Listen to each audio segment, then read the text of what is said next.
Სამშვიდობისა, მოგესალმებით, დღეს ხუთშაბათია და საზოგადოებრივი მაუწყებელი ტელეეკრანებთან ტრადიციულად იწვევს სპორტის მოყვალო. ჩვენ ვისაუბრებთ ძალიან ბევრ საინტერესო თემაზე, მით უმეტეს, რომ სასაუბრო მართლაც ბევრი დაგროვდა, სწორედ ამის გამო ჩვენ დღევანდელ გადაცემაში შეგნებულად გავაუქმეთ სატელეფონო ზარები, გამომდინარე იქიდან, რომ ჩემ დღევანდელი გადაცემის სტუმარი არის სპორტისა და ახალგაზრდობის მინისტრი ბატონი ლევან ყიფიანი. ბატონ ლევან, დიდი მადლობა გადაცემაში მონაწილეობისათვის და ჩვენ ვისაუბრებთ ძალიან ბევრ თემაზე, შევაჯამებთ 2013 წელს, ვისაუბრებთ მოახლოებულ ძალიან მასშტაბურ სპორტულ ღონისძიებებზე და ამავდროულად ვისაუბრებთ სამინისტროს გეგმებზე. თუმცა პირველი კითხვა მინდა აუცილებლად დავსვა ზამთრის ოლიმპიურ თამაშებთან დაკავშირებით. ბატონ ლევან, ამაზე ძალიან ბევრი ითქვა, ბევრი დაიწერა და ალბათ კიდევ ბევრჯერ მოექცევა ეს თემა ყურადღების ცენტრში, თუმცა მე მინდა ერთხელ და სამუდამოდ დავასრულო და ამოვწურო ეს თემა, იმიტომ რომ გაკეთდა უკვე ყველანაირი განცხადება მიმართულებით, მიღებულია გადაწყვეტილება და დღეს პრემიერმაც ისაუბრა გარკვეულწილად ამ თემის შესახებ. მე მაინც მინდა კიდევ ერთხელ რომ თქვენ დააფიქსიროთ თქვენი პოზიცია ამასთან დაკავშირებით. მოგესალმებით, ლაშა, მივესალმები მაყურებელს, მადლობა მოწვევისთვის. კიდევ ერთხელ მაქვს საშუალება და მიულოცავ საქართველოს დამდეგ ახალ წელს და მედნიერებას უშურებ ჩვენ მოსახლეობას. რაც შეეხება ოლიმპიადას, უკვე მრავალჯერ იქნა გაჟღერებული. დღეს კიდევ ერთხელ პრემიერ-მინისტრმა დაადასტურა, რომ აუცილებელია სპორტის და პოლიტიკის გამიჯვნა და ჩვენ ამ შემთხვევაში ხელმძღვანელობთ სპორტული ინტერესებიდან, ქვეყნის სპორტული იმიჯიდან, აქედან გამომდინარე, რა თქმა უნდა, ის გადადგმული ნაბიჯი, რაც ეხება ჩვენ მონაწილეობას ოლიმპიადაზე არ დგება, ჩვენ გავაგრძელებთ ამ მიმართულებით, ვემზადებით, თითქმის ყველაფერი მზად არის. მთავრობის გადაწყვეტილებით მთავრობა მონაწილეობას არ მიიღებს სოჭის ოლიმპიადაზე, გაემგზავრებიან სპორტსმენები და ოლიმპიური კომიტეტის დელეგაცია, რამოდენიმე ჟურნალისტთან ერთად. შესაბამისად, ყველაფერი გაკეთდა იმისთვის, რომ უკვე სპორტსმენები დაბრუნდებიან საქართველოში თებერვლის დასაწყისში და უკვე ჩარტერული რეისით გაემგზავრება მთლიანი დელეგაცია 18 კაცის შემადგენლობით სოჩაში. ჩვენ გვყავს 4 დღესდღეობით 4 სპორტსმენი. შესაძლებელი არის მეხუთე მაც მიიღოს მონაწილეობა, მოთხილამურემ ეს თვის ბოლომდე გაირკვევა და ჩვენი გუნდი გაემგზავრება ოლიმპიადაზე რომ მიიღოს მონაწილეობა. შესაბამისად, კითხვები აღარ არის საჭირო, მე მგონი. ჩვენი სპორტსმენები ახლა მოციგურავეები ელენე გედევანიშვილი ევროპის ჩემპიონატზე გახდა და ათეულში მოხვდა, იგი ემზადება როგორც იცით ამერიკის შეერთებულ კანადაში და მოთხილამურები უკანასკნელ შეჯიბრებებს გადიან ავსტრიაში და ალპებში ევროპაში, ისინი დაბრუნდებიან და თითქმის ეკიპირებული ნაკრები გაემგზავრება. რა თქმა უნდა, შეხვედრა იქნება ოლიმპიურ კომიტეტთან, ჩვენ დავგეგმეთ შეხვედრა აგრეთვე პრემიერ-მინისტრთანაც, სადაც მოხდება უკვე საბოლოო მითითებების მიცემა და იმედია ჩვენი ნაკრები ღირსეულად წარდგება ოლიმპიადაზე, სადაც აფრიალდება საქართველოს დროში. კი ბატონო, მეც გეთანხმებით და მე ძალიან დიდი იმედი მაქვს, რომ მართლა ღირსეულად გამოვალთ ჩვენ ამ ოლიმპიურ თამაშებზე.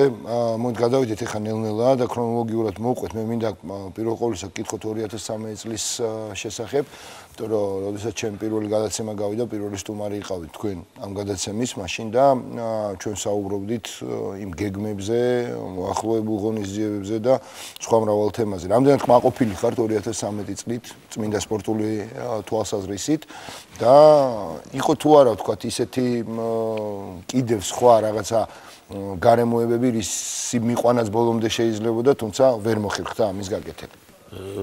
ცით რა თქმა უნდა, სპორტში მომუშავე ადამიანები მაქსიმალისტები ვარ და მეც მაგ რიცხვში მაქსიმალისტი ვარ, უფრო მეტი მინდა იყოს სპორტში, უფრო მეტი გამარჯვება იყოს ჩვენი ქვეყნის საკეთილდღეოდ და რა თქმა უნდა, ამ ხრივ კმაყოფილება ვერ შეიძლება იყოს სრული.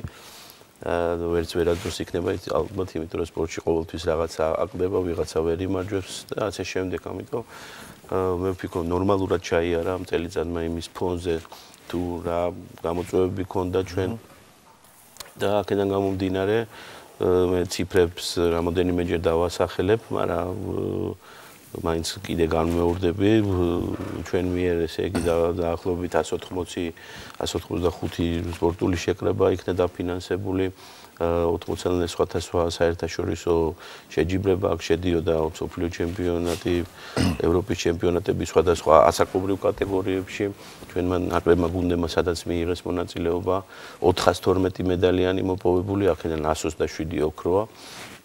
და არ ვიცი ალბათ საზოგადოებისთვისაც ალბათ საინტერესო იქნება რომ ჩვენნაირი ქვეყნისთვის რა თქმა უნდა ეს ციფრები შთამბეჭდავია, მაგრამ არსებობს უფრო მეტის მოპოვების შესაძლებლობაც, უფრო მეტი პოტენციალი და ჩვენ ვფიქრობ, რომ მომავალში ეს უფრო მეტად გაიზარდოს. რა თქმა უნდა, ორგანიზებულად და ჩვენ გვინდა ჩამოვაყალიბოთ სპორტისა და ახალგაზრდობის საქმეთა სამინისტრო ისეთი სისტემა, სადაც ჩვენ სახელმწიფო გამოვალთ ფედერაციებისთვის და კავშირებისთვის, სპორტული კავშირებისთვის პარტნიორი და არა ზემდგომი ორგანო.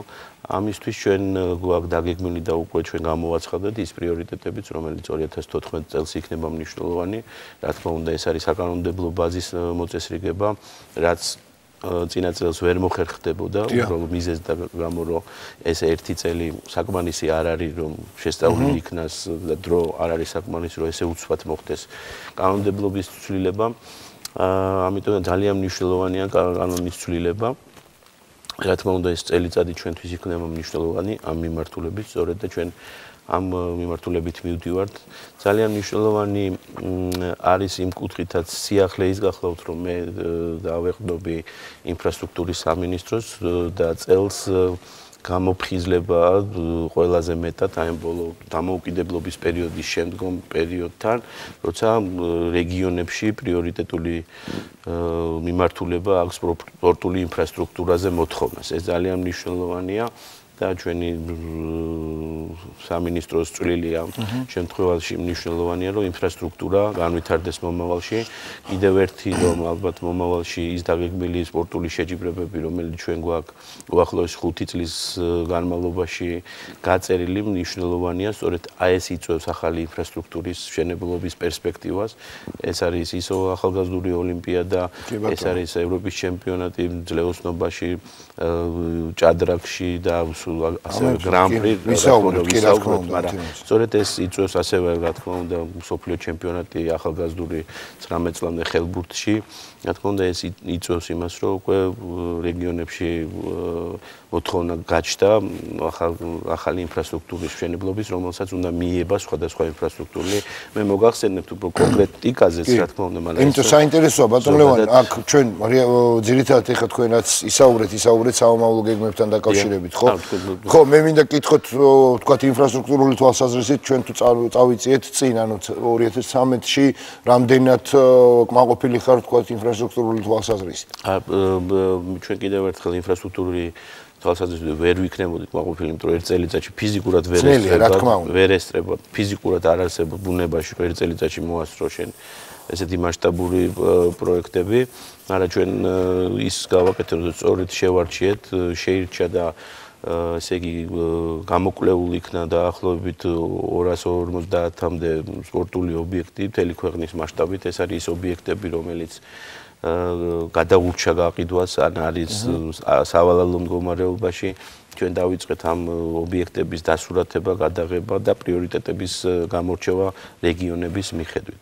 ეს ძალიან მნიშვნელოვანია, იმიტომ რომ ჩვენ გვავართ იმის წინაშე, რომ უახლოეს ხანში წარმოდგენილი გვექნება პოლიტიკის დოკუმენტი სპორტის შესახებ, რომელიცაც უნდა შემდეგ მიებას სამოქმედო გეგმა მომავლის და უკვე იმ კანონების ცვლილება, რომელიც აუცილებელია მოყვეს ამ პროცესს. ძალიან მნიშვნელოვანია, რომ იმ სპორტის პოლიტიკის დოკუმენტში მის შექმნაში ჩართული იყვნენ სამინისტროები, შეიქმნა საკოორდინაციო საბჭო და სწორედ ჩვენ ბოლო მითითებებს და ცვლილებებს ველოდებით ჩვენი პარტნიორი სამინისტროებისგან, რომელიც უკვე შემდეგ წარდგენილი იქნება მთავრობაზე, რომ ერთხელ და სამუდამოდ ქვეყანას ჰქონდეს პოლიტიკის დოკუმენტი სპორტის შესახებ. ეს ძალიან მნიშვნელოვანია. და ამ მიმართულებით ჩვენ 13 წელს ეს გავაკეთეთ და უკვე წელს ამას მივიღებთ. რა თქმა უნდა, მნიშვნელოვანია სპორტული განათლების დაფუძნება და აღდგენა საქართველოში სასწავლო უნივერსიტეტის სახით, რომელიც ჩვენ მივიღეთ წინა 2013 წელს და უკვე 2014-ში ჩვენ გვეგმავთ, რომ შესაძლებლობა იქნება სტუდენტების მიღება უკვე სასწავლო უნივერსიტეტში. ეს ძალიან მნიშვნელოვანია, იმიტომ რომ ბევრი ადამიანი ელის ამ მნიშვნელოვან ცვლილებას. ძალიან მნიშვნელოვანია, რომ ეს იყოს ახლებური ხედვა, ეს იყოს მეტად პოპულარული უმაღლესი სასწავლებელი, რომელიც იქნება თითით საჩვენებელი და დაფუძნებული იქნება იმ თანამედროვე მოთხოვნებზე, რაც არსებობს სოფლიოში, რათა არ მოხდეს იმ ძველის განმეორება, რომელიც იყო საბაბი იმისთვის, რომ დახურულიყო ეს უნივერსიტეტი, ჩვენ ყველაფერს გავაკეთებთ, რომ მოვიწვიეთ უცხოელი სპეციალისტები, ექსპერტები ამ დარგში, რათა მოხდეს ჩვენ იმ ბაზის გამოყენებაც, რომელიც არსებობს იმ პროფესორ მასწავლებლების კუთხითაც, რომ მოხდეს, ასე ვთქვათ, ამ უნივერსიტეტის სწორი კუთხით წარმართვა და მენეჯმენტის გამართვა, რათა ჩვენ მივიღოთ უკვე მომავალში კვალიფიციური მწვრთნელები, ფიზიკური აღზრდის მასწავლებლები სკოლებში, სპორტული სპეციალისტები, მენეჯერები და აგრეთვე სპორტული სამართლის მცოდნეები და არის ის დარგები, რომელიც საქართველოში არ ყოფილა არასდროს და ჩვენ გვინდა ამის ყველაფრის დანერგვა და სწორედ ეს დაწყებული სამართლებრივად 2013 წელს უკვე 2014 წელს ვფიქრობთ რეალობად ვაქციოთ. ძალიან კარგია, იმიტომ რომ მე კიდევ ერთხელ ხაზს გავუსვა და განმეორდები, იმიტომ რომ ამას აქვს უაღრესად დიდი მნიშვნელობა საერთოდ საქართველოში სპორტის განვითარებისთვის და მე დარწმუნებული ვარ, რომ ეს პროექტი აუცილებლად წარმატებით განხორციელდება და ძალიან ბევრ კარგ საქმეს გაუკეთებს სპორტის ინიციირებას. ხო, რა თქმა უნდა. ბატონ ლევან, მე აუცილებლად მინდა კითხოთ თქვენ, რა თქმა უნდა, ჩვენ გვაქვს დრო ჯერ კიდევ სასაუბრო, მაგრამ აუცილებლად მინდა კითხოთ კერძო ინვესტორებთან დაკავშირებით თუ მიმდინარეობს სამუშაოები სამინისტროს მხრიდან, იმიტომ რომ ყოველ შემთხვევაში ჩემ და სამწუხაროდ მე პირადად ძალიან ბევრი დაპირება მაქვს მოსმენილი მათი მხრიდან. არა მარტო საქართველოში მყოფი, არამედ განსაკუთრებით საქართველოს ფარგლებს გარეთ მყოფი ინვესტორებისგან, რომ გააკეთებდნენ ამას და ასე შემდეგ და ასე შემდეგ. მაგრამ საბოლოო ჯამში სამწუხაროდ იმიტომ აღვნიშნე, რომ ხშირ შემთხვევაში ეს დაპირება მხოლოდ დაპირებად რჩება. აი, რამდენად ვთქვათ, ნაყოფიერად მიმდინარეობს თქვენს მიერ გაწეული სამუშაოები, ვთქვათ, კერძო ინვესტორებთან მიმართებაში. კერძო ინვესტორებთან დაკავშირებით, რა თქმა უნდა, ჩვენ გვაქვს შეხვედრები, ჩვენ გეგმავთ, რომ ეს უფრო ორგანიზებული იყოს, მოგეხსენებათ, სპორტი პირდაპირ არის დაკავშირებული ქვეყნის ეკონომიკურ ზრდასთან და შესაბამისად ის შესაძლებლობები, როცა ამ შემთხვევაში წარმოიქმნება ინვესტორების მხრიდან ფულის დაბანდების სპორტში, რა თქმა უნდა, ამ შემთხვევაში უფრო მეტია შანსი. ასეთ შემთხვევაში ჩვენ მივდივართ და პარალელურ რეჟიმში ვმუშაობთ ფინანსთა სამინისტროსთან იმ შესაძლო ცვლილებები ვარიანტების გამონახვაზე, რომელსაც ვთქვათ შესაძლებელია ჩვენ გავაკეთოთ იმისთვის, რომ მოხდეს დაინტერესება და მოზიდვა ინვესტორებით. დღესდღეობით ეს პროცესი რთულად მიდის და დამეთანხმებით, მაგრამ მე მინდა მადლობა გადაუხადო ამავე დროს იმ ადამიანებს, რომლებიც რჩებიან სპორტში და ფულს ხარჯავენ სპორტის საკეთილდღეოდ, ასეთი ადამიანები ბევრი არ არიან, მაგრამ ვინც არის, ეს ხალხი მართლა დასაფასებელია და აუცილებელია ეს ხალხი ჩართული იყვნენ გადაწყვეტილებების მიღებაში კონკრეტულ ფედერაციებში. ეს არის აუცილებელი მოთხოვნა. ესეთი რამ არსებობს მთელ მსოფლიოში, რათა ყველა ის ადამიანი ჩართული იყოს და თავისი ვთქვათ, მუშაობა და ინვესტირება სპორტში შესაბამისად გადაყრილად არ იქნას ჩართული. რა თქმა უნდა, ძალიან მნიშვნელოვანია, იმიტომ რომ სპორტი და ბიზნესი განუყოფელია და რა თქმა უნდა, ამ მხრივ ჩვენ აქტიური მუშაობა გვექნება ამ წელიწადში, როგორც საკანონმდებლო კუთხით, იმიტომ რომ როგორც კი შეიქმნება ის პირობა რეგულაციას, ანუ კანონმდებლობა, როცა ეს კანონი რეგულაციას მოახდენს სპორტისას, ასეთ შემთხვევაში უფრო დარწმუნებული იქნება ინვესტორი, რომ ისი ინვესტირებული თანხა იქნება გარანტირებული და ვთქვათ, არ წარიმართება სხვადასხვა მიმართულებით. თუ არამიზნობრივად არ დაიხარჯება და მოხმარდება საქმეს. ამიტომ ეს ის დარგია, რომელიც ესე არ ჩანს და გულშემატკივარი თქვა შედეგს ელის და გოლი უფრო აინტერესებს და პასი, მაგრამ ის რაც ხდება თქვათ ამ კუთხით რა ეს რა თქმა უნდა გრძელვადიან პროცესში მეტად ხელს შეუწყობს სპორტის განვითარებას ქვეყანაში და ამიტომ ძალიან მნიშვნელოვანია ამ ხრივ მე გულისხმობ საკანონმდებლო ბაზის მოწესრიგება ურთიერთობები ფედერაციებთან რომ ინვესტორი დაცული იყოს ყველაფერი ამისგან ძალიან კარგი ჩვენ მცირე სარეკლამო ჭრა გვექნება და სწორედ აი იმ დაბრუნდებით რეკლამის შემდეგ რამდენად დაალაგდა ურთიერთობები ფედერაციებთან და ბიუჯეტთან დაკავშირებითაც გითხავთ რა თქმა უნდა ასე რომ მცირე ხნით შევისვენოთ 2 წუთში ისო პირდაპირ ეთერში ვიქნებით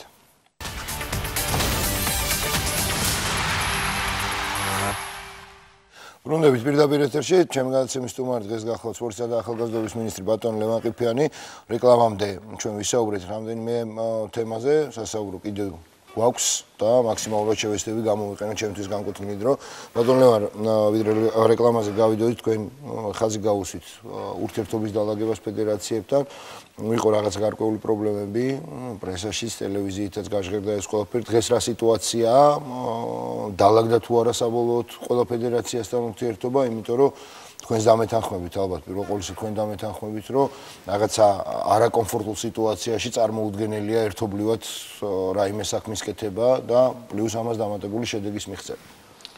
რა თქმა უნდა ეს მნიშვნელოვანია როცა ჩვენ საუბრობთ ფედერაციებზე ფედერაციები არის დამოუკიდებელი ორგანიზაცია რომელსაც უნდა გააჩნდეს თავისი სტრატეგია კონკრეტული დარგის განვითარების. ამ შემთხვევაში ჩვენ ხელი შემწყობი ვართ, იმიტომ რომ ვართ ძირითადი დამფინანსებელი ამ ფედერაციების. შესაბამისად ჩვენ გამოდივართ პარტნიორებად და არა როგორც რაღაც ზემდგომი ორგანო და ამის გაჟღერება კიდე ხმამაღლა მინდა, რა თქმა უნდა ჩვენ არავისთან არანაირი პრობლემა არ მაქვს პიროვნულად ბევრ ფედერაციის ხელმძღვანელს დიდი ხანია ადრეც ვიცნობი ზოგი ეხლა გავიცანი, მაგრამ აქ არის კოლეგიალობა, აქ არის სწორი ხედვა და იმ ინტერესების გათვალისწინება, რაც მნიშვნელოვანია, ეს არის ინტერესები პირველ რიგში ქვეყნისა და არა პიროვნებების. ამიტომ ძალიან მნიშვნელოვანია სწორედ ფედერაციები იყოს ქვეყანაზე მორგებული და არა პიროვნებებს და სწორედ აი ეს პრობლემები, რომელიც არსებობს დღეს, პირველი არის ის კანონმდებლობის სათანადო კანონმდებლობის არქონა, რომელიც იწვევს ამ პრობლემებს და შესაბამისად ის პიროვნული ფაქტორები, რომელზეც ხდება შემდეგ ამ პრობლემების წარმოჩენა. ამიტომ ჩვენ ამ რეგულაციას მოვახდეთ იმ კანონით, რომელიც უკვე დავიწყეთ და ეს პირველი კანონი იქნება ფედერაციებთან ურთიერთობების დარეგულირებაზე დარეგულირების კანონი, რომელიც აუცილებლად ამ ურთიერთობებს დაარეგულირებს, რომ პიროვნული ფაქტორები არ იქნება გამსაზღვრელი. არის ბევრი პრობლემა, იმიტომ რომ ფული ყოველთვის საკმარისი, არასდროს საკმარისი არ არის სპორტში, ყველას მეტი უნდა დღეს ჩვენ მოთხოვნა იმდენად მეტი გვქონდა, რომ წარმოუდგენელია ამის დაკმაყოფილება დღევანდელი რეალობიდან გამომდინარე, მაგრამ ჩვენ ვცდილობთ იმ ურთიერთობების სწორედ განსაზღვრავს, არსებობს ჩვენი დეპარტამენტი, არსებობს სპორტის დაყოფილი დეპარტამენტი იმ დარგებად, რომელსაც აბარია კონკრეტული სპორტის სახეობა და დეტალებში ჩვენი დეპარტამენტი გადის იმ პროგრამებს, რომელიც არსებობს. მე ვიტყოდი, რომ ძალიან ნორმალური ურთიერთობა პირველ რიგში მე გამოვყოფთი მხარდაჭერის ეს გახლავთ რაგბის ფედერაციის, იმიტომ რომ აქ ჩამოყალიბებდა ძალიან ნორმალური ურთიერთობა თვითონ სამუშაო გარემოა, შესაბამისად ეს აისახება თვითონ შედეგებზე და თვალნათელია, სადაც არის ნორმალურად დაალაგებული სიტუაცია, მეტნაკლებად ფედერაციებში იქაც შედეგებიც ჩანს რა. აქედან გამომდინარე ძალიან მნიშვნელოვანია სახელმწიფო მხარდაჭერა აღმოუჩინოს ასეთ შემთხვევაში და ჩვენ ყველანაირად ვეცდებით აი ეს ურთიერთობები პირველ რიგში იყოს საქმიანი და არა თქვა პიროვნებებზე აგებული მიუხედავად ჩემი პიროვნული ურთიერთობებისა ყველა პრეზიდენტთან. რეგულაციები, პრობლემები არსებობს ბევრ ფედერაციაში, პრობლემებია მენეჯმენტის კუთხით და დამეთანხმებით, ეს არის ერთ-ერთი ყველაზე დიდი პრობლემა, რომელიც დროთა განმავლობაში ვფიქრობთ გამოსწორდეს, როცა შეიქმნება ეს ინსტიტუტი და შესაბამისი კადრები წამოვა და ჩვენ რა თქმა უნდა ეს დროთა განმავლობაში უნდა გამოსწორდეს, თორე წარმოუდგენელია, იმიტომ სხვანაირად სპორტი არ ვითარდება. იცი ცალკე თემა ალბათ ფეხბურთი გაინტერესებდა ფეხბურთის თემაც. იმიტომ რომ ფეხბურთთან მიმართებაში ყოველთვის ისმება კითხვა, ფეხბურთთან მიმართებაში არსებობს ინტერესები უფრო მეტად. მთელ სოფლიოშიც ფეხბურთი არის განცალკევებული თემა და მე სხვა სპორტის სახეობები საქართველოშიც მიუხედავად იმ მდგომარეობისა, რა მდგომარეობა დღეს არასახარბიელო მე ესე ვიტყოდი ფეხბურთში. ჩვენ ვცდილობთ ასე ვთქვათ ნახოთ ფეხბურთის ფედერაციას ის ვექტორები, რომელიც ამ საქმეს რაღაცნაირად სწორ გზაზე დააყენებს. თუმცა პრობლემები არის, პრობლემები იცით მოგეხსენებათ არის ეროვნულ ჩემპიონატში მონაწილე გუნდებთან დაკავშირებით, ნაკრებთან დაკავშირებით, ნაკრების ფეხბურთელებთან და მწვრთნელს შორის ურთიერთობებთან დაკავშირებით. რა თქმა უნდა, ეს ყველაფერი ფეხბურთის ფედერაციის გადასაწყვეტია ჩვენ ამ შემთხვევაში ნამდვილად ვერ ვიქნებით ასე ვთქვათ უფრო მეტად ვიქნებით მომრიგებლის როლში და ვიკისრებთ მედიატორის როლს და მზათა ვართ ეს ვიკისროთ კიდევაც რაც თავარია სწორედ უნდა ჩამოყალიბდეს ის შესაძლებლობები და გადანაწილდეს ის შესაძლებლობები რომელიც გააჩნია სახელმწიფოს მაგრამ აქ უნდა იყოს ღია ტრანსპარენტული ურთიერთობა რომელიც ჩვენ შემოგთავაზა UEFA-მ და მე მოხარული ვარ რომ UEFA-მ გვაღიარა ჩვენ სპორტის სამინისტრო როგორც ერთ-ერთი მონაწილე ფეხბურთის პროექტისა გეკითხებიან ჩვენ ჩართულობას რა დონეზეა ეს და ჩვენ ვფიქრობთ რომ ჩვენ მაქსიმალურად უნდა ჩავერთოთ რათა დავეხმაროთ ფეხბურთს რომ იგი დადგეს რაღაც გაჯანსაღების გზაზე მე ვფიქრობ ჩვენ გვაქვს აი სწორედ ხვალაც გვაქვს შეხვედრა ფეხბურთის ფედერაციის ხელმძღვანელობასთან ბიუჯეტის დეტალები შეთანხმდება და შევთანხმდებით, რომ სწორედ მოხდეს გადანაწილება და პრიორიტეტები გამოიკვეთოს, იმიტომ ძირითადად ფედერაციებს ადრე ქონდა აქცენტი და ფედერაციები იყვნენ, ასე ვთქვათ, სამინისტრო იყო გამტარი იმისთვის ფულის გამტარი, რომ ფედერაციებმა მიეღოთ ბიუჯეტი და ყოფილიყვნენ, ვთქვათ, რაღაც ტურისტული სააგენტოსავით რომელ შეკრებაზე და ჩვენ უფრო მეტად თხოვთ ფედერაციას რომ თავიანთი პრიორიტეტები, თავიანთი პროგრამები გამოყონ, ეს არის სოციალური პროექტები, ანუ ისთვის იხარჯება ეს მასობრივი პროექტები, ეს არის ლიცენზირების კუთხით დახარჯული პროექტები. დღეს საქართველოს არ ჭირდება მაღალანაზღაურებადი მწვრთნელები, არ ჭირდება დღეს ჩვენ იმ განვითარების იმ ეტაპზე ვართ, როცა ჩვენ მინიმალური დანახარჯებით შეგვიძლია მაქსიმალური შედეგის მიღწევა და ეს ამის თვალნათელი მაგალითია ძიუდო, რომელმაც მართლა საერთოდ საუკეთესო შედეგი ანახა და ჩვენ დიდი გამოწვევის წინაშე ვართ, რომ გრან-პრი უნდა ჩავატაროთ. აუცილებლად ვისაუბრეთ. და მოდი ამოვწროთ ამ ბიუჯეტების თემას. გავდივართ კი ყველა ფედერაციასთან გავდივართ ცალ-ცალკე. შესაბამისად თანხმდებით იმ პრიორიტეტულ მიმართულებებზე, ყველა ფედერაციას წარმოდგენილი აქვს, რა თქმა უნდა, ბიუჯეტი უფრო მეტი, ვიდრე არის შესაძლებლობა. ჩვენ ბიუჯეტი მოგვეცა წელს უფრო მეტი. დიდი მადლობა მინდა ფინანსთა სამინისტროს და მთლიანად მთავრობას გადაუხადო, მაგრამ მატება მოხდა ძირითადად ეს იყო რაგბის ხარჯზე, იმიტომ ჩვენ რაგბის დაფინანსება გაუორმაგეთ და შესაბამისად იმის გამო რომ მოხდეს გაჯანსაღება ეს უკვე გადაწყვეტილია ხო ბატონო ეროვნული ჩემპიონატის გაჯანსაღება და არ მოხდეს ჩვენი მოთამაშეების მეორე ხარისხოვან გუნდებში გადინება და მე ვფიქრობ ამ ნაბიჯით ჩვენ რაღაცნაირად ეს რისკი შევაჩერეთ ამ ეტაპზე თუმცა რა თქმა უნდა სპორტსმენების მიგრაციას ვერ წაუხვალ სპორტსმენი ეძებს უკეთეს პირობებს მაგრამ ის რომ ჩვენი სპორტსმენები რაგბისტები კერძო წავიდნენ მეორე ხარისხოვან ქვეყნებში ეს წარმოუდგენელი და შესაბამისად აი ეს სწორედ ეს პროექტი ამას ემსახურება რაგბის განვითარებით რომელიც არსებობს არსებობს რამოდენიმე სხვა პროექტის არსებობს კალათბურთის განვითარების პროექტი გუშინ აგრეთვე ქონდა შეხვედრა კალათბურთის ფედერაციის მესვეურებთან და მე ხაზგასმით მინდა აღვნიშნო პირველი ის საკითხიც დაისვა და უახლოეს ხანში პრეზიდენტი და გენერალური მდივანი მიემგზავრებიან FIBA-ში, სადაც მოხდება FIBA-ს ხელმძღვანელობასთან შეხვედრა. პირველი საკითხი, რაც ჩვენ დავსვით, ეს იყო ის სამართლებრივი ბაზის არ ქონა და წესდების სრულყოფაში მოყვანა, რომელიც აუცილებლად უნდა განახორციელოს ფედერაციამ და უახლოესი თებერვლის თვეში უკვე ეს პროცესიც ალბათ დაწყებული იქნება და დამთავრდება იმ ექსპერტების ჩართულობით, რომელიც მოწვეული იქნებიან საერთაშორისო ორგანიზაციიდან FIBA-დან. მე ამას შესახებ საუბარი მქონდა როგორც FIBA-ს ხელმძღვანელობასთან, შესაბამისად ეს დამიდასტურა ეხლანდელმა კალათბურთის ფედერაციის ხელმძღვანელობამ, რომ მათი სამართლებრივი ბაზა, მათი წესდება იქნება მოყვანილი იმ საერთაშორისო სტანდარტებთან, რომელსაც ჩვენ ვითხოვდით მანამდე და ეს პირობა დგას და მიღწეულ იქნება. და ასევე ვილაპარაკეთ იმ პრობლემებზე, რაც არის მთლიანად კალათბურთში.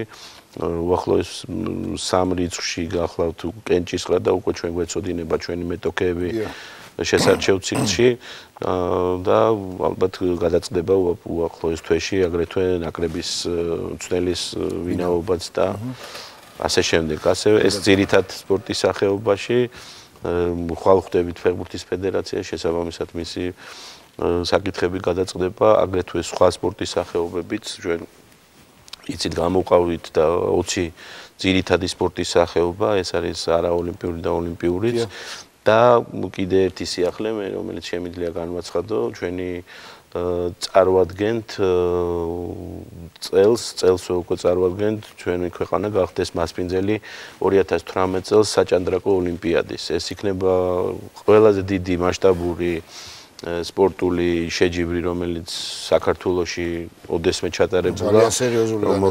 რომელშიც 170 ქვეყანა მიიღებს მონაწილეობას. ეს არის ყველაზე მასშტაბური სპორტული ასე ვთქვათ შეჯიბრი, რომელიც არსებობს მსოფლიოში და მე ვფიქრობ საჭადრაკო ოლიმპიადის საქართველოში ჩატარება ეს იქნება ჩვენი ქვეყნისთვის მეტად წინ გადადგმული ნაბიჯი, თუმცა მანამდე ჩვენ გასავლელი გვაქვს პირველი რომ შევიტანოთ მოთხოვნა ამაზე, შესაბამისად უკვე ტრომსოში, ნორვეგიაში მოხდება აგვისტოს თვეში გადაწყვეტილების მიღება.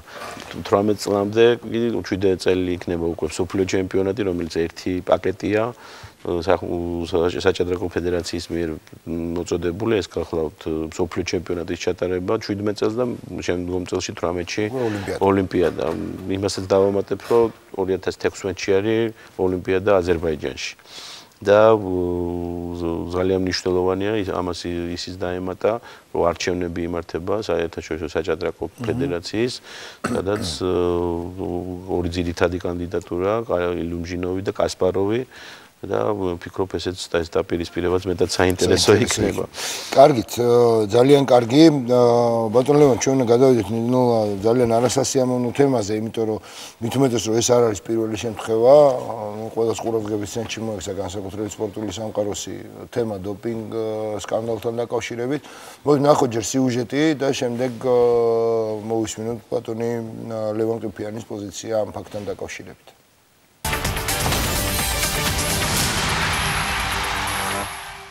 ევროპის მოქმედი ჩემპიონი გიორგი ედიშერაშვილი მომავალ წელს კონტინენტის პირველობაზე საქართველოს ნაკრების ღირსებას ვერ დაიცავს. მიზეზი დოპინგ ტესტის დადებითი შედეგია. ედიშერაშვილთან ერთად სხეულში აკრძალული ნივთიერება ახალგაზრდებს შორის 2012 წლის ვიცე-ჩემპიონ ლევან არაბულსაც აღმოაჩნდა, რის გამოც მოჭიდავეებს მკაცრი სანქციები ელოდებათ.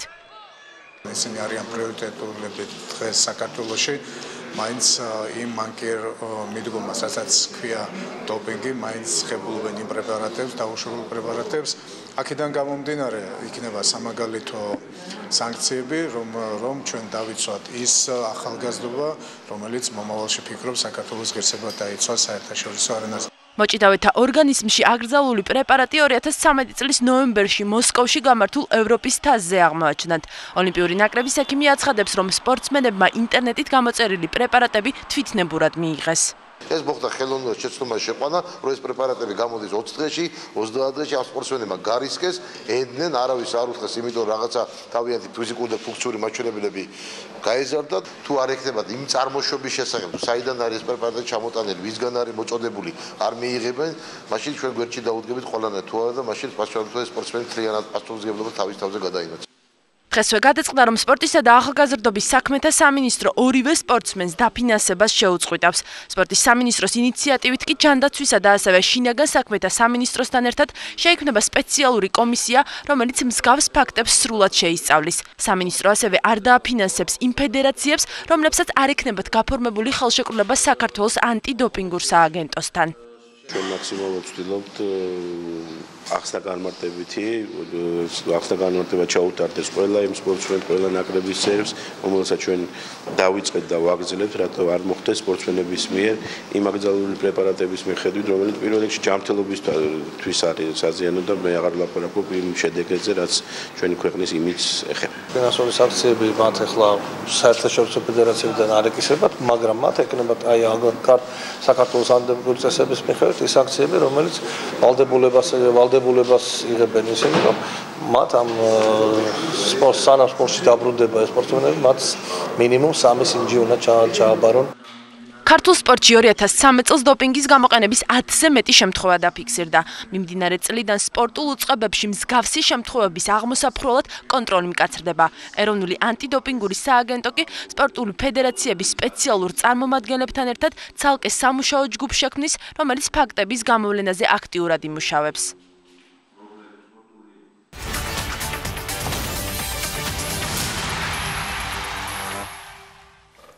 გუნდებით პირდაპირ ეთერში ბატონ ლევან 10 შემთხვევა ისეთ ქვეყნისთვის როგორც საქართველოა მე ვფიქრობ რომ საკმაოდ ბევრია და პლუს ამას დამატებული ძალიან არასასიამოვნოა ეს ფაქტები მე ჩვენ ვერ ვისაუბრებთ რა თქმა უნდა როგორც ბატონი პავლე კასარაძის და კახაბრიშვილი ამიტომ მე უბრალოდ მინდა კითხოთ არავინ არ არის დაცული იმისგან რომ მსგავსი ფაქტები კიდევ არ დაფიქსირდეს სამომავლოდ მე მინდა გავიგო სამინისტროს პოზიცია როგორი იქნება მსგავს შემთხვევებთან დაკავშირებით. მე მოგახსენებთ რომ ეს სენი დღეს არ დაწყებულა, უბრალოდ შენიღბული იყო და მისი აფიშირება და მისი შენიღვა ხდებოდა წინა წლებში. ჩვენ თქვით რომ ესეთი რამ უნდა გამოირიცხოს პირიქით საზოგადოებისთვის ეს უნდა იყოს ცნობილი, რათა ყველა მკითხველნათლივ დაინახოს ვინ რა როგორ ჩაიდინა, ვისი ბრალეულობა ასეთ შემთხვევაში, იმიტომ რომ მსოფლიო დიდი ბრძოლა გამოუცხადა მსოფლიო სპორტულმა თანამეგობრობამ მე ვგულისხმობ დოპინგს და შესაბამისად აქედან გამომდინარე ჩვენ იმ კურსით მივდივართ რომელიც არის აღებული საერთაშორისო დოპინგის ასოციაციის მიერ ჩვენ ყავს შევქმნილი დოპინგის ასოციაცია და ბატონი პავლე კასრაძე ხელმძღვანელობს და ჩვენ იმ ინსტრუქციებს მივყვებით რომელიც არსებობს საერთაშორისო მოთხოვნების მიხედვით ამიტომ ყველა ის სპორტსმენი იქნება მხილებული და ყველა ის მწვრთნელი იქნება თუ პიროვნება ვის იქნება მხილებული ამ მიმართულებით აუცილებლად დაიჯებიან ჩვენი მხრიდან ჩვენ ბერკეტები რაც გაგვაჩნია ეს არის პირველ რიგში ფინანსური გაფინანსებების შეჩერება ეს როგორც სპორტსმენებს ეხება საჯარიმო სანქციები ფედერაციების მიმართ თვითონ საერთაშორისო დოპინგის სააგენტო საჯარიმო სანქციებს აწესებს ქვეყანაზე უკვე ამ შემთხვევაში ფედერაციებზე ამიტომ ეს არის ძალიან ისეთი გრძელი ჯაჭვი რომელიც ნაწილიც ჩვენ უნდა გავხდეთ რათა მოხდეს პირველ რიგში ამის პრევენცია აღმოფხვრა ეს არის მსოფლიო პრობლემა ისეთივე პრობლემა როგორც არის იგივე თამაშების манипуляციები, რაზეც მსოფლიო ხმა ამოიღო და სხვადასხვა ევროპულ ქვეყანაში ნახეთ, რომ პანტაპუნტით მხილებულ არიან და ამ მიმართულებითაც ჩვენ გვექნება ძალიან დიდი მუშაობა. ჩვენ აქ ამ ინტერვიუშიც განვაცხადე, რომ ჩარგთავთ აუცილებლად და უკვე მომავალ კვირას პიროვნულად ვესაუბრო მინისტრებს, შინაგან საქმეთა სამინისტროს ჯანდაცვის მინისტრს და გადავწყვიტეთ რომ ერთობლივად შევქმნათ რაღაცნაირად კომისია და აგრეთვე პარალელურ რეჟიმში ვიმუშაოთ იმ კანონების მიღებაზე რომელიც ასე ვთქვათ დაარეგულირებს ასეთი პრეპარატების შემოსვლას ქვეყანაში და მათ ყიდვას, გაყიდვას და ასე შემდეგ. ძირითადად ესეთი პრეპარატები ინტერნეტით ხდება სპორტსმენების მიერ, აბსოლუტურად ბრმად ვიღაცა ვაიექიმების მიერ შერჩეული დოზით და ასე შემდეგ და ამიტომ ესეთი რამ რა თქმა უნდა ჩვენ არა ვარ დაცული და მსოფლიო არ არის დაცული ამისგან და ამიტომ არის ბრძოლა გამოცხადებული და ჩვენ პირიქით ხსნით აქ ყველანაირ ტაბუს რომელიც ადრე იყო დადებული და მაქსიმალურად ვეცდებით საზოგადოება იყოს საქმის კურსში ამ საკითხთან დაკავშირებით. რასაც თქვენ ხაზი გაუსვით რომ სამინისტროებთან ერთად თქვა მე არ ვიცი ხელშეკრულება იქნება მემორანდუმი იქნება თუ ერთობლივად დაიწყეთ ამის მიმართულებით მუშაობას რა თქმა უნდა არ იქნება მარტივი პროცედურულად თუმცა ალბათ ყველაფერი რაღაც იწყება და შესაბამისად გარკვეული პერიოდის შემდეგ ჩვენ მივიღებთ შედეგს. ასეთი ფაქტები აღარ არსებობს. ეს გუშინ უნდა დაწყებულიყო და მე ვფიქრობ ის შედეგს რომელსაც ჩვენ ახლა ვიღებთ სწორედ აი არასწორი მიდგომიდან გამომდინარეობდა და ამ შემთხვევაში ჩვენ ნამდვილად დაუნდობლები ვიქნებით ყველანაირი გამოვლენისათვის. გასაგებია. კარგით, ბატონ ლევან, რამდენიმე წუთი გვაქვს უდარჩენილი, მე აუცილებლად მინდა გკითხოთ კართმომდგარი გრან-პრის შესახებ და აქვე გავაერთიანო უახლოესი ყველაზე მნიშვნელოვანი გეგმები, იმიტომ რომ ეხლა ყველამ კარგად მოიხსენება თუ რაოდენიმე მნიშვნელოვანი ღონისძიების გამართვა მოგვიწევს ჩვენ თბილისში. და რა თქმა უნდა საინტერესოა რა თქვენი პოზიციაც ამასთან დაკავშირებით. ძალიან მნიშვნელოვანია მე მინდა დაგიდასტუროთ თვითონ ძიუდოს რა თქმა უნდა აღნიშნა და ჩვენ ძიუდო შარშან გახდა წამყვანი სპორტის სახეობა თითქმის ყველა ძირითადი ნომინაციები 4 ნომინაციაში ძიუდოს ფედერაციამ მოიპოვა ეს ჯილდოები საუკეთესო სპორტსმენი და საუკეთესო გუნდით დამთავრებული. ძალიან მნიშვნელოვანია ჩვენ ქვეყანაში ძიუდო სპორტული ძიუდოს და არა მარტო ძიუდო სპორტული თანამეგობრობა ჩვენ როგორც ძიუდოს ერთ-ერთ წამყვან ქვეყანას გვიწოდებს და ძალიან მნიშვნელოვანია ამ ხრივ ძიუდოს გრან-პრის უფლების მოპოვება, რომელიც ჩვენ შარშან ბრაზილიაში მსოფლიო ჩემპიონატის დროს ჩემი შეხვედრის და ფედერაციის ხელმძღვანელის პრეზიდენტი დავით ხევხიშვილთან ერთად დაგვიდასტურა საერთაშორისო ფედერაციის პრეზიდენტმა მარიუს ვიზერმა, რომელიც შემდგომ ჩამოვიდა და უკვე გავაფორმოთ ხელშეკრულება.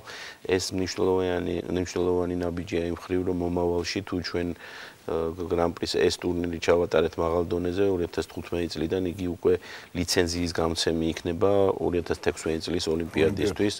აგრეთვე ძალიან მნიშვნელოვანია, რომელიც ჩვენ ასე ვთქვათ კავშირშია ამ გრან-პრისთან ეს არის 11 სკოლის დაფუძნება, ძიუდო სკოლის დაფუძნება მთელ ქვეყანაში, სადაც ჩვენ უკვე დავიწოდა პირველი პარტია ტატამების და კიმანოების მივიღეთ საერთაშორისო ფედერაციიდან და აგრეთვე 11 უბრალოდ 11 სკოლაში მწვრთნელებისთვის დაფინანსების მიღება საერთაშორისო ფედერაციიდან მთელი წლის განმავლობაში, რომელიც უკვე მომავალ წელს ჩვენი მიერ უნდა იყოს გაგრძელებული.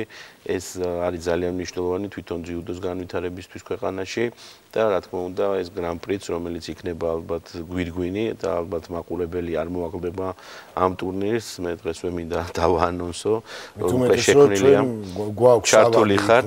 არა, ხო, რასაკვირველია. პირველი არხი მე და მინდა დიდი მადლობა გადაუხადო პირველი არხს და ხელმძღვანელობას ბატონ გიორგის მხარდაჭერისთვის, ბატონ ვოვა ნიკოლაიშვილის მხარდაჭერისთვის იმისთვის, რომ პირველი არხი ჩაერთვება ამ პროექტში როგორც პირდაპირ ეთერში გასაჩუქრებლად. ეს არის 21-24 მარტი.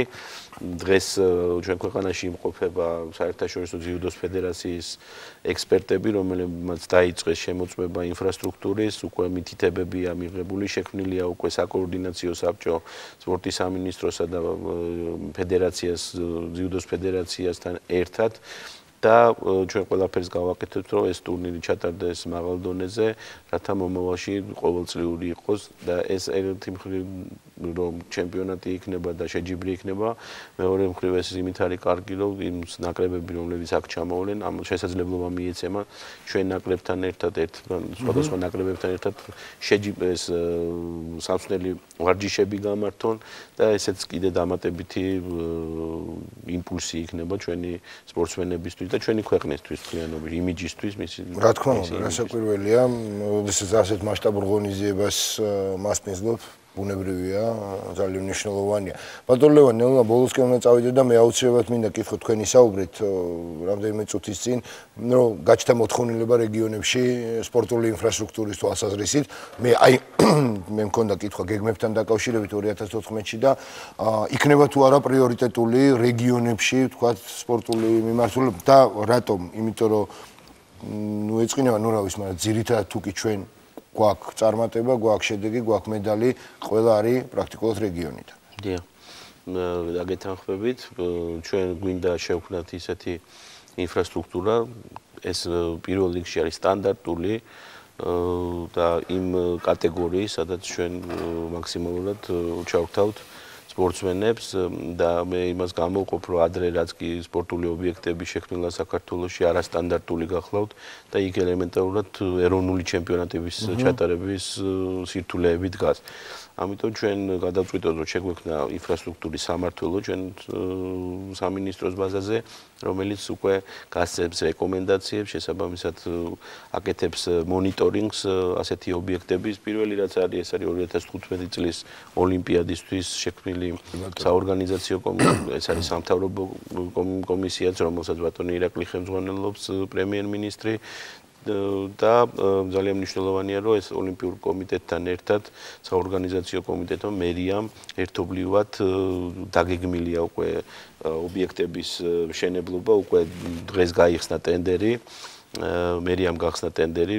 იქ მე მინდა თქვა, რომ მაქსიმალურად ჩვენ როგორც ზემდგომი ორგანო, ჩვენ როგორც მონაწილე თქვა არა ვართ, მაგრამ ჩართული ვართ როგორც სამთავრობო სტრუქტურიდან ჩვენი სამინისტრო, ჩვენ დავარეგულირეთ ურთიერთობა მერიასთან, რომ მოხდეს ამ ობიექტების დროულად ასე ვთქვათ შეკეთება, ეს გახლავთ პირველ რიგში ჩვენ სამინისტრო თავად ვაშენებთ და საქართველოში პირველად გვექნება ოლიმპიური აუზი ქვეყანას, რომელს გუნდი ყავს პლეი-ოფში, შესარჩევში და გადის ევროპის ჩემპიონატზე, აუზი არ აქვს სტანდარტული წარმოუდგენელი რამ არის, ხო?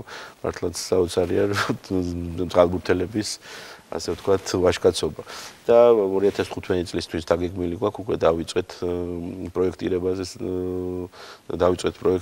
შესაბამისად უკვე უახლოეს ხანში სადღაც მომავალი წლის დასაწყისში ეს აუზი აშენდება დიღმის ტერიტორიაზე, სადაც შეიქმნება ეს კომპლექსი ოლიმპიური არენა, ოლიმპიურ თამაშებთან დაკავშირებით, ეს გახლავს ძლევოსნობის კომპლექსი, სარბენი ბილიკებით, ეს გახლავთ ხო, ეგეც პრობლემატური იყო, ხო, სარბენი ბილიკები არ იყო სტანდარტული. ეს არის მულტიფუნქციური სპორტული კომპლექსი ყვარელში, საჩოგბურთო კორტებია დაგეგმილი მზიურის ტერიტორიაზე სტანდარტული თანამედროვე და აღდგენითი სამუშაოები დაიწყება ძიუდოს აკადემიაში, ვერისბაღის ორ დარბაზსა და დიდუბის საკალათბურთო დარბაზებში. ამ ობიექტების ასე ვთქვათ განვითარება ჩვენ მოგცემს საშუალებას, რომ განვავითაროთ პირველ რიგში საკალათბურთო დარბაზები, ფრენბურთის დარბაზები და ხელბურთის დარბაზები. მეორე ეტაპი, რომელიც ჩვენ გვინდა დავიწყოთ უკვე წელსვე პროექტირება და მომავალ წელს გაგრძელდეს, ეს გახლავთ 2017 წლის მსოფლიო ჩემპიონატისთვის რეგიონებში ჩვენ გამოვყავით 5 რეგიონი, სადაც მოხდება მინი ასე ვთქვათ სპორტის სასახლეების აგება, ეს გახლავთ თელავი, ეს გახლავთ რუსთავი, ეს გახლავთ ქუთაისი, ეს გახლავთ ბათუმი, ეს გახლავთ ფოთი. და ეს ნიშნავს, რომ აი სწორედ ამ კომპლექსების აშენება 2017 წელს, რა თქმა უნდა, ეს კიდევ მიიბავს სხვა სპორტულ ინფრასტრუქტურას. წელსვე დაგეგმილია სტადიონების მშენებლობა წყალტუბოში, დაწყებულია უკვე პროექტირება, დამტკიცებულია და შესაბამისად უკვე პირველი ნაბიჯები უკვე მშენებლობის მხრივ გადადგმული იქნება უახლოეს დღეებში. ეს არის წყალტუბოს სტადიონის ორმოედნიანი სტადიონის მშენებლობა UEFA სტანდარტებით, ეს გახლავთ ზუგდიდში სტადიონის მშენებლობა, ეს გახლავთ მარტვილში დაგეგმილი სტადიონის მშენებლობა, რომელიც ეხლა გზაშია, ასე ვთქვათ და მისი შესაძლებლობა იქნება წელს თუ არა მომავალ წელს დაიწყოს და აგრეთვე წესრიგში მოყვანა სწორედ იმ სკვერებში ჩვენ ესეთი ნოუ-ჰაუ დავნერგეთ და შარშან დავიწყეთ და 9 რეგიონში გავაკეთეთ ესე ვთქვათ მარტივი ტიპის სკვერებში სავარჯიშო მოწყობილობები უნივერსალური ფარიც არის არა აქ არის სავარჯიშო მარტო ჯანმრთელობით ძელებისგან და ეს არის 9 რეგიონი წელს შარშან გაკეთდა და წელს გეგმავ 10 რეგიონში ასეთი მინი სავარჯიშო მოედნების მოწყობას ეს არის ის მცირედი რომელიც ჩვენ გვინდა დავიწყოთ რა თქმა უნდა 2015 წლიდან ჩვენ უფრო გავზდით მასშტაბებს იმიდან გამომდინარე როგორი ეკონომიკური მდგომარეობა იქნება და ზრდა როგორც იცით მოგეხსენებათ დღეს პრემიერმაც აღნიშნა არსებობს ჩვენი ეკონომიკური ზრდის ამიტომ ძალიან კარგია რომ ეს სპორტზეც აისახება რა თქმა უნდა აუცილებლად მე დიდი იმედი მაქვს რომ აისახება და ბატონ ლევან რახან ჩვენ შევეხეთ 2015 იქნება უაღრესად მნიშვნელოვანი ჩვენთვის და მე ბარემ მინდა აქვე კითხოთ ამასთან დაკავშირებით იყო გარკვეული საუბრები რაღაც ფინანსებთან დაკავშირებით, ბიუჯეტირებასთან დაკავშირებით. ეხლა თქვენ იმდენი რამ ჩამოთვალეთ, რომ მე ვფიქრობ ალბათ ამოიწურა ეს თემა საბოლოოდ და აღარ იქნება გარკვეული შეფერხებები. მოგახსენებთ ეს არ არის მხოლოდ სპორტის სამინისტრო არ ახორციელებს ამ პროექტებს, რა თქმა უნდა, მასშტაბი იმდენია, რომ უბრალოდ ჩვენი რესურსი ამას ვერ გაწვდება. ეს არის ერთობლივი მთავრობის გადაწყვეტილება, სადაც ჩართულია ინფრასტრუქტურის სამინისტრო, სადაც ჩართულია მერია, სადაც ჩართულია სპორტის სამინისტრო და სადაც ჩართული არიან რეგიონებში მუნიციპალიტეტები. ანუ ეს არის ერთობლივი, უბრალოდ ჩვენ ასე ვთქვათ, ზედამხედველობას უწევთ, სად, როგორ, რანაირად და პრიორიტეტების დასახვის და სწორედ დაიგეგმოს ამ ობიექტების მშენებლობა. ამიტომ ჩვენ ვფიქრობთ, რომ ეს ძალიან მნიშვნელოვანია ჩვენი ქვეყნისთვის სპორტის განვითარებით, მაგრამ ერთი ყველაზე ცუდი რამ არის ეს არ კეთდება ერთ წელიწადში. ერთ დღეში. კი, თუმცა ქართველებს საერთოდ ესე გვიყვარს ძალიან, რომ ერთ დღეში და ორ დღეში აშენდეს ყველაფერი, მაგრამ ძალიან რთულია. მეც მოყვარული ვარ მაგის, მაგრამ სანტასაუბედრო ძნელია. პრაქტიკულად შეუძლებელია მაგის განხორციელება. კარგით, რა ვიცი, ძალიან დიდი მადლობა. მე ვფიქრობ, ჩვენ საკმაოდ ბევრ საკითხზე მოვასწარით.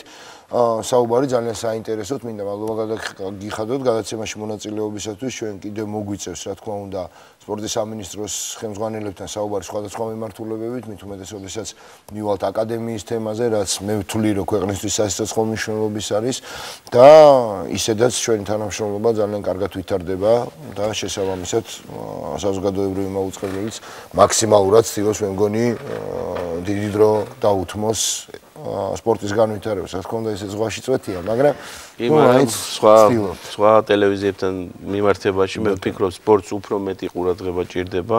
ჩვენ აქტიურად ვმუშაობთ ინტერნეტის განვითარების კუთხითაც, იმიტომ რომ ეთერში დრო სპორტისთვის ძალიან მცირეა და შესაძლებლობები თითქმის არ არის, თქვათ იგივე პირდაპირ ეთერში თამაშების ჩვენების და ჩვენ განვიხილავთ, რომ ეს შესაძლებლობა დავიწყოთ ინტერნეტით და შესაძლებლობა გქონდეს შემდეგ უკვე ეთერშიც გავიდეთ.